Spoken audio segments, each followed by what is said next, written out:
রাত তখন ৩টা বেজে ১২ মিনিট। টাঙ্গাইল বাইপাস পার হয়ে এলেঙ্গার দিকে যাচ্ছি। আমার ট্রাকের ইঞ্জিনের কর্কর শব্দ ছাড়া আর কোনো আওয়াজ নেই।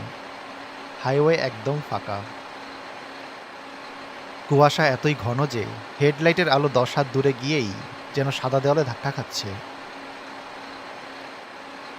আমি ড্রাইভিং সিটে। গত ১৫ বছর ধরে এই রোডেই গাড়ি চালাই। কিন্তু আজকের রাতটা অন্যরকম। কেমন যেন ভারী, থমথমে।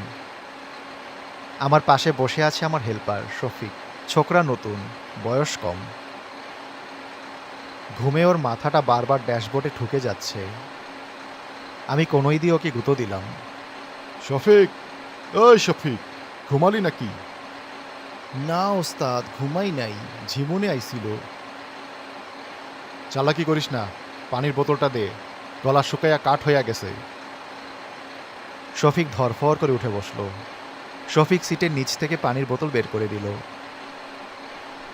আমি এক হাতে স্টিয়ারিং ধরে অন্য হাতে পানি খাচ্ছি। এমন সময় হঠাৎ রাস্তার মাঝখানে কিছু একটা দেখলাম। কুয়াশার মধ্যে একটা অবয়ব হাত তুলে দাঁড়িয়ে আছে। আমি কষে ব্রেক করলাম। বিকট ক্যাচকচ শব্দ করে ট্রাকটা থামলো লোকটা ঠিক ২ হাত দূরে। হার্টবিট বেড়ে গেল আমার। একটু হলেই তো পিষে দিতাম। পাগল নাকি? মরণের ভয় নাই? আমি জানলা দিয়ে মুখ বের করলাম। তাকে কিছু বলতে যাচ্ছিলাম, কিন্তু লোকটাকে দেখে আমার কথা গলায় আটকে গেল।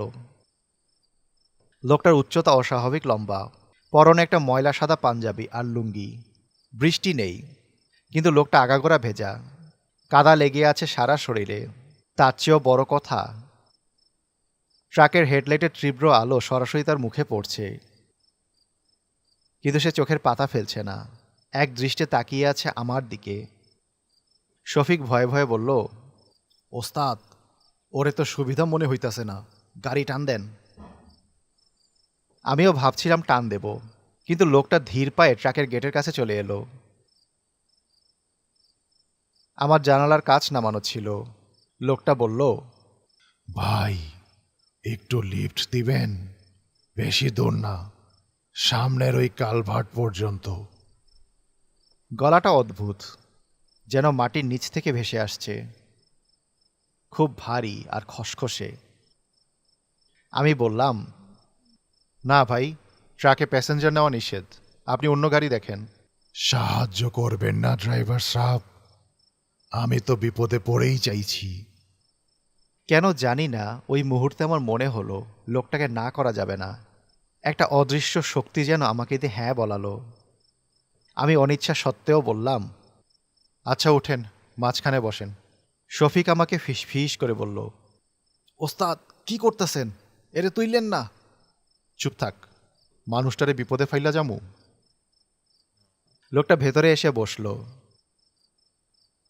শফিক ভয়ে জড়সড় হয়ে জানালার পাশে মিশে গেল। লোকটা বসলো আমাদের দুজনের মাঝখানে। গাড়িটা আবার স্টার্ট দিলাম, কিন্তু অদ্ভুত ব্যাপার, লোকটা গাড়িতে ওঠার পর থেকেই কেবিনের ভেতরটা ফ্রিজের মতো ঠান্ডা হয়ে গেল। বাইরে কুয়াশা আছে ঠিকই, কিন্তু এত তো ঠান্ডা হওয়ার কথা না। আমার লোম দাঁড়িয়ে গেল।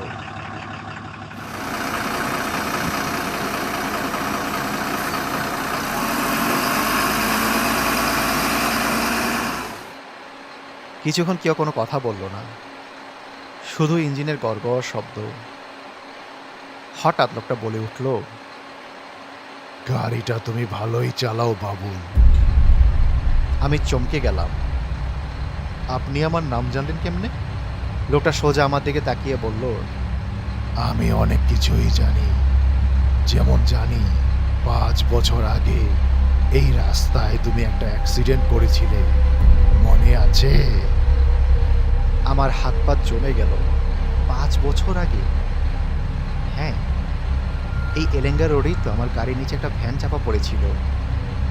ভ্যানটা পুরো দুমড়ে মুচড়ে গিয়েছিল। তো কি আবল তাবল বলতেছে? আমি কোনো অ্যাক্সিডেন্ট করি নাই। লোকটা এবার ধীরে ধীরে আমার দিকে ঘাড় ঘোরালো। লোকটা হিস হিস করে বলল, মিথ্যা বইল না বাবুল, ওই ভ্যানে আমি ছিলাম। আমার নাম মজিদ। তুমি থামো নাই, তুমি আমারে পিস্যা দিয়া পালাইছিলা। ট্রাকের ড্যাশবোর্ডের আলোয় তার মুখটা এবার পরিষ্কার দেখলাম। তার গলার একটা পাশ গভীরভাবে কাটা, সেখান থেকে ফোঁটায় ফোঁটায় রক্ত পড়ছে তার সাদা পাঞ্জাবিতে।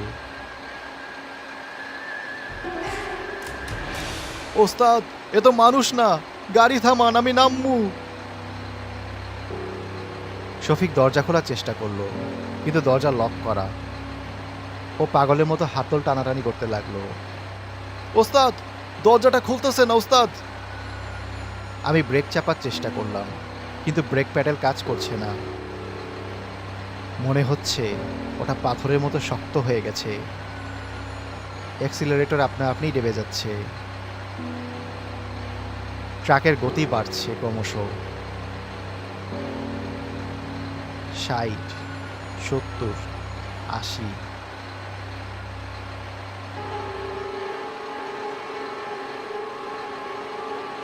কি চান আপনি?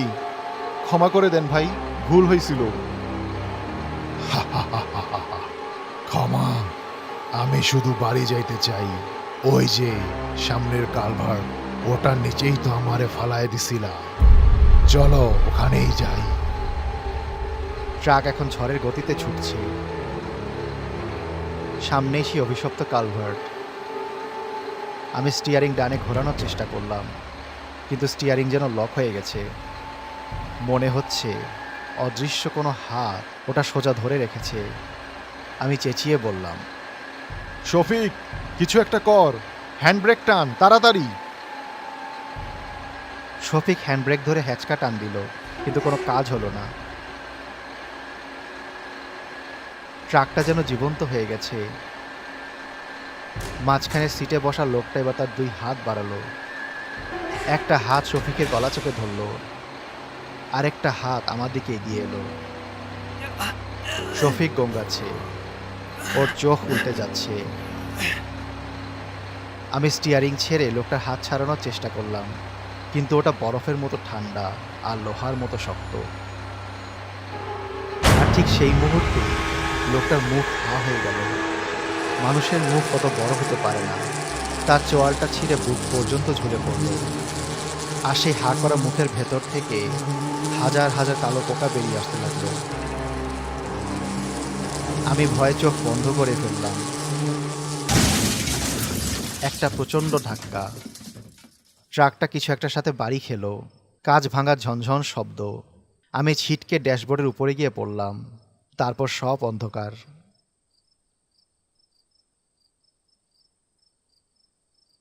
ভাই, ও ভাই, উঠেন। আমি পিটপিট করে চোখ মেললাম। ভোরের আলো ফুটেছে। চারপাশে অনেক মানুষের জটলা। কপালে প্রচণ্ড ব্যথা, রক্ত পড়ছে। পাশে তাকালাম। শফিক জ্ঞান হারিয়ে সিটে পড়ে আছে, কিন্তু বেঁচে আছে। ওর শ্বাস পড়ছে। আর মাঝখানে কেউ নেই। সিটটা ফাঁকা, কিন্তু সিটের গদিটা ভিজে চপচপ করছে। আর সেখানে কাদা দিয়ে লেপা একটা হাতের ছাপ। আমি ট্রাক থেকে নেমে আসলাম। কি হয়েছিল ভাই? আপনারা তো রাস্তার পাশে গাছটায় এসে মারছেন, আর একটু হলেই তো খাদে পইরা যেতেন।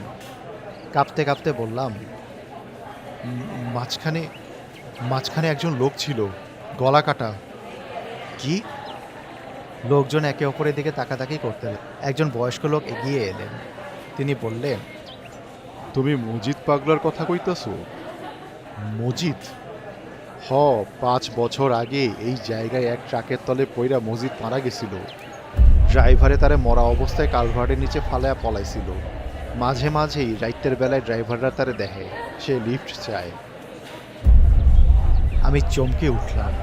আমার শরীর তখনও কাঁপছে।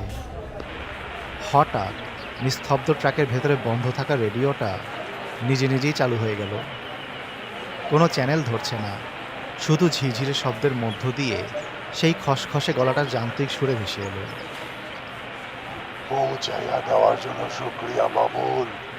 যা, তোকে মাফ কইরা দিলাম। পর মুহূর্তেই রেডিওটা দপ করে জ্বলে উঠল। পোড়া আর প্লাস্টিকের গন্ধে ভরে গেল পুরো কেবিন। রেডিওটা ফিউজ হয়ে ধোঁয়া বের হচ্ছে।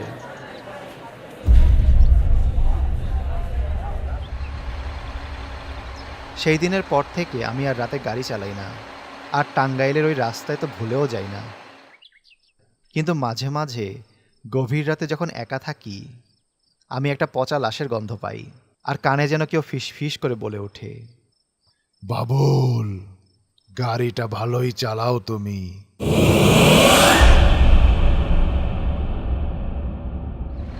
এখনও আমি ট্রাক চালাই, কিন্তু প্যাসেঞ্জারের সিটে কাউকে বসাই না, এমনকি হেল্পারকেও না। কারণ আমি জানি সিটটা খালি নেই, ওটা বুক করা আছে।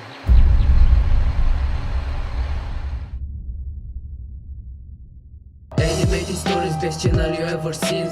Animated stories, you are in a horror dream.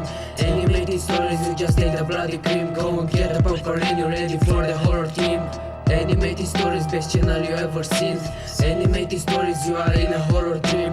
Animated stories, you just ate a bloody cream. Go and get a popcorn.